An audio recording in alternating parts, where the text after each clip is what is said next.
Happy resurrection டே, Easter என்று சொல்லப்படும் உயிர்த்தெழுதலின் நாள் நமக்கு மிகுந்த பாக்கியத்தை கொண்டு வரும் நாள். யார் உயிர்த்தெழுந்தார்? இயேசு மரணத்தை வென்று அவர் மரித்த பிறகு 3ஆம் நாள் உயிரோடு எழும்பின நாள்தான் உயிர்த்தெழுதலின் நாள். உயிர்த்தெழுதலின் நாள். இந்த உலகத்தில் பிறந்த ஒருவனும் ஒருத்தியும் மரணத்தை சந்தித்த பிறகு உயிரோடு எழும்ப முடியாது. ஒவ்வொருவருக்கும் இந்த உலகத்தில் பிறக்க ஒரு நாள் உண்டு, மரிக்க ஒரு நாள் உண்டு. ஆம், சில வேளைகளில் மரணத்தின் கூருக்கு சென்று திரும்ப வரும் மக்கள் இருக்கிறார்கள்.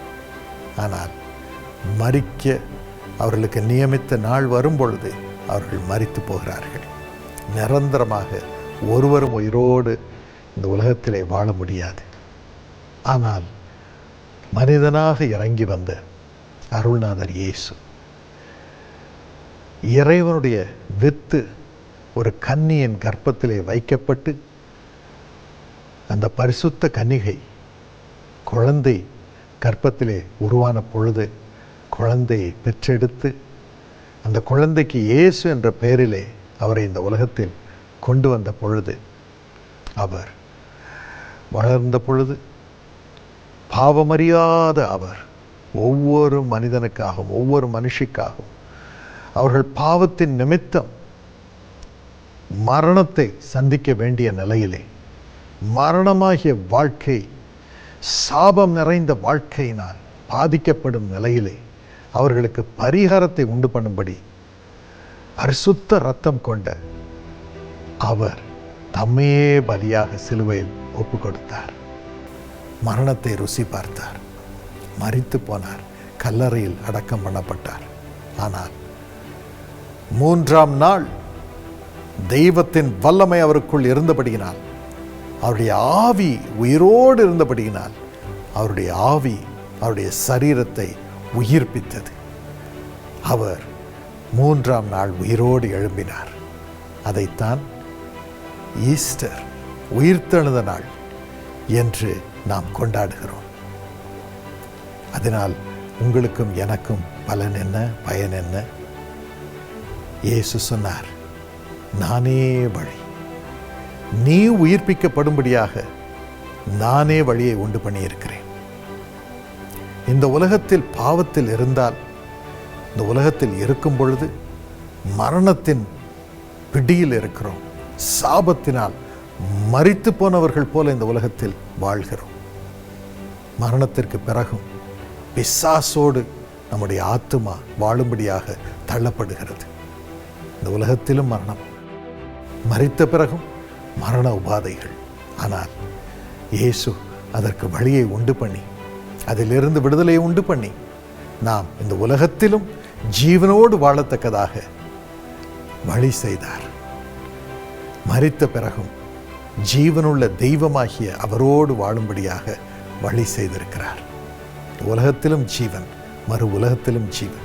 ஆகவேதான் இயேசு சொன்னார், நானே வழி, நானே சத்தியம், நானே ஜீவன். என்னை விசுவாசிக்கிறவன், என்னை நம்புகிறவன் மரித்தாலும் பிழைப்பான். மரித்தாலும் என்னை நம்புகிற பெண் பிழைப்பாள். மரித்தாலும் என்னை நம்புகிற சிறுமி சிறுவன் பிழைப்பார்கள்.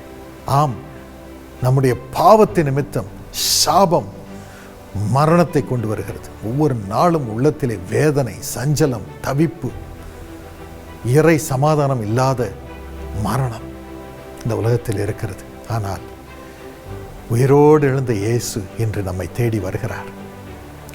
என் அருமை மகனே, என் அருமை மகளே, உன்னை உயிர்ப்பிக்க நான் விரும்புகிறேன்.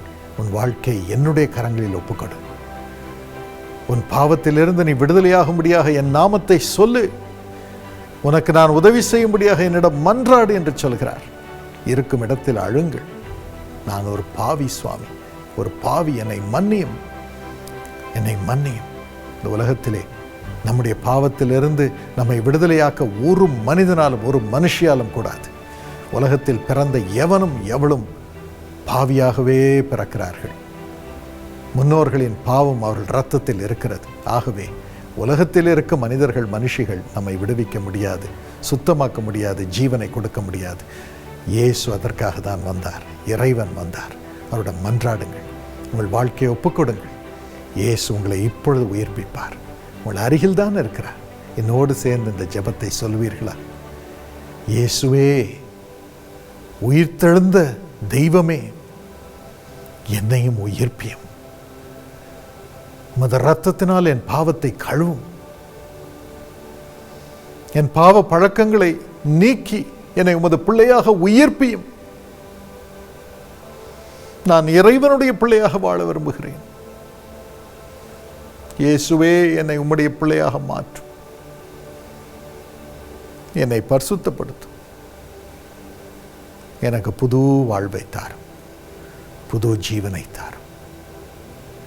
உமது பிள்ளையாக நான் இருக்கிறேன் என்று நம்புகிறேன். என்னோடு தங்கியிரும். இயேசுவின் நாமத்தில் பிரார்த்தனை ஏறெடுக்கிறேன். எனக்கு அருமையானவர்களே, இந்த ஜெபத்தை நீங்கள் செய்தீர்கள் என்றால் திரையில் காணும் அந்த நம்பருக்கு ஃபோன் பண்ணுங்க. அது ஜெப கோபுரம். 24 மணி நேரமும் உங்களோடு பேசி, உங்களுக்காக ஜெபம் பண்ணி, உங்களை இந்த ஜீவனுள்ள வாழ்க்கையிலே நடத்தும்படியாக ஒரு ஜெப வீரர், வீராங்கனை காத்திருக்கிறார். உங்களுக்காக இறைவனிடம் மன்றாடி உங்களை வழிநடத்த விரும்புகிறார். ஃபோன் பண்ணுங்க, பாக்கியம் பெறுங்க. ஆண்டவருடைய ஜீவன் உங்களுக்குள் இறங்குவதாக. ஜீவனுள்ள வாழ்க்கையை இயேசுவோடு வாடுங்கள். ஆண்டவர் உங்களை ஆசீர்வதித்து வழி நடத்துவாராக.